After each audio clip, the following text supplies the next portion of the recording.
hues have long been linked to New Balance, especially the brand's Grade AZ, which has cemented its image for subtle style. The Neon Nights line, which debuted in 2024, deviates from the brand's usual color scheme and has more striking styles, such as the New Balance 740.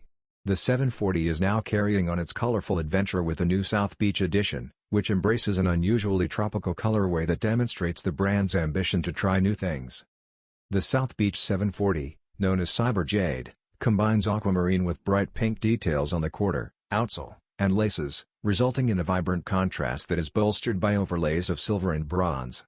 Despite being stylistically unique, this represents a major shift from New Balance's typical products and leans towards Y2K-inspired flair.